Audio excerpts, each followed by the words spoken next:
Whew. Alright. We're talking about Star Wars. So basically, Star Wars started in 1977, with the first film initially being a big worry for the studios due to the release time. It eradicated the box office that weekend and was credited with reinvigorating 20th Century Fox. It would go on to spawn 2 sequel films that stay in the same time frame, 5 prequel films that take place before the 1977 film chronologically, 3 more sequel movies that jump 20 years at least into the future, and multiple canon series that follows either titular characters or escapades of characters not shown in the films. With all these entries having different receptions, some good, some terrible, the question in the air here is, has the franchise improved since its creation? I'd argue that although certain films and entries have had mixed receptions, the positives heavily outweigh the negatives. Great world building, well-made entries that give the viewer closures on plot holes from previous entries, introducing arguably the greatest character in the series. We'll get to him later. I'd argue that yes, Star Wars has indeed improved since its beginning.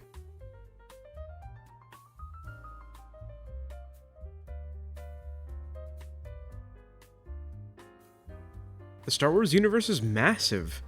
It's pretty hard to keep track of what is considered canon or not due to the massive amount of stories and characters in it, to the point where most of it is considered the extended universe. This includes books, games, animated specials, and a lot more. A lot of the recent films and series have had a great habit of portraying how all these different species live, their traditions, and how everyone is just trying to keep moving on. The Empire is the most oppressive force in the series, and still exists long after the events of the original film trilogy. The effects of that oppression lasted for years, those still fighting remnants of the Empire, and even those who revive it under a new name. It kind of makes you appreciate the continuity, this feeling carrying over through generations. While terrifying the most, it still inspires a lot of characters to rebel against these oppressive forces.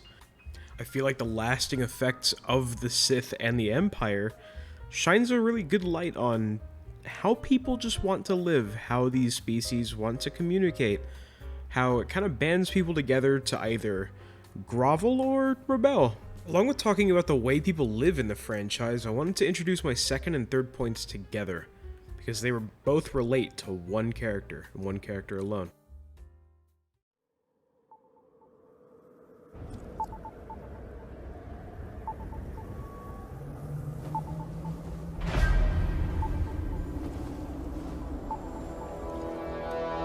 Grief Karga said you were coming.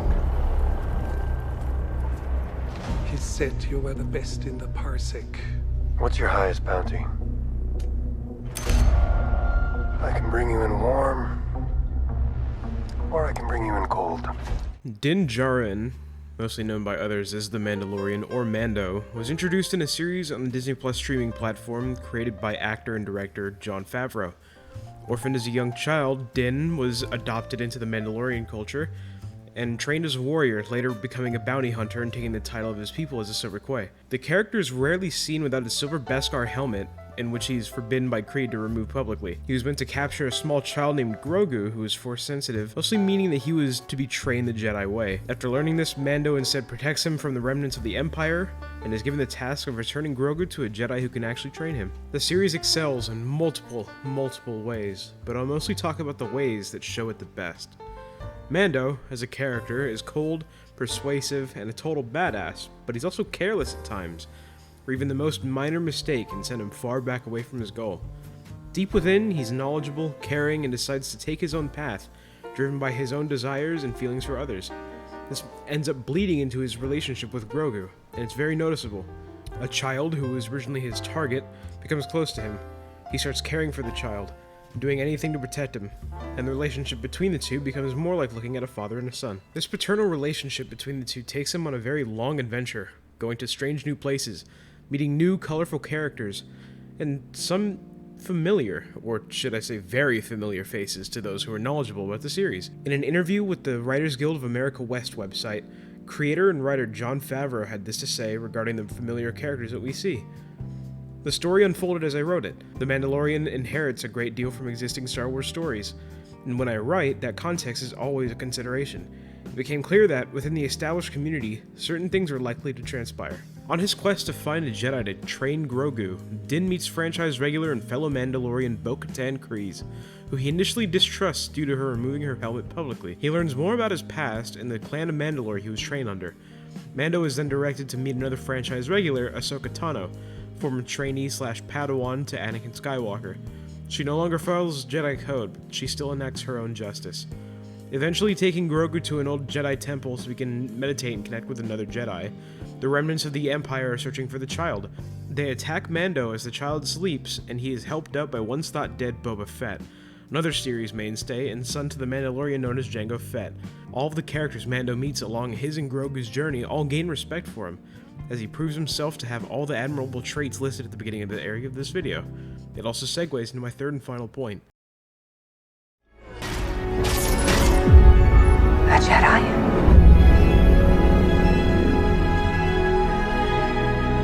Are you a Jedi?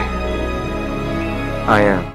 Multiple movies and portions of the shows Star Wars have produced since release can all be labeled as filler to some. Not the meaning such as episodes that serve no purpose to the main plot and instead fill space, but instead these shows and films fill plot holes or fix open plot lines that were left unanswered. I brought up Mando as a case on him being the most quality character we've seen in the franchise, and his story being one of the most well-written things in the series. The reason I bring both Mando and plot holes up is because Mando's series is a perfect example of how writing characters' journey properly can affect other characters, especially the ones that we've already been familiar with. We learn Ahsoka has already met Luke, Bo-Katan is still looking for the Darksaber, Grogu is at the Jedi Temple on Coruscant in the middle of Order 66.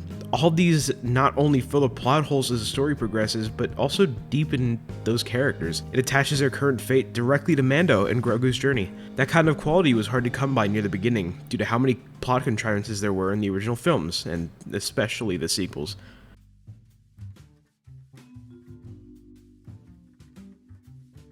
Overall, I still argue that these traits give Star Wars a better look than the original film, and though there were rocky parts in the lead up to this new golden age of Star Wars, the positives begin to outweigh the negatives in many ways. The world building, the filling of plot holes, and the quality of The Mandalorian all give Star Wars its current pristine look. I recommend watching The Mandalorian if you have not before. Maybe give the prequels another try. I know how annoying Jar Jar gets, but Revenge of the Sith is, in my opinion, the second best Star Wars movie. Thank you for watching, and I hope you enjoyed.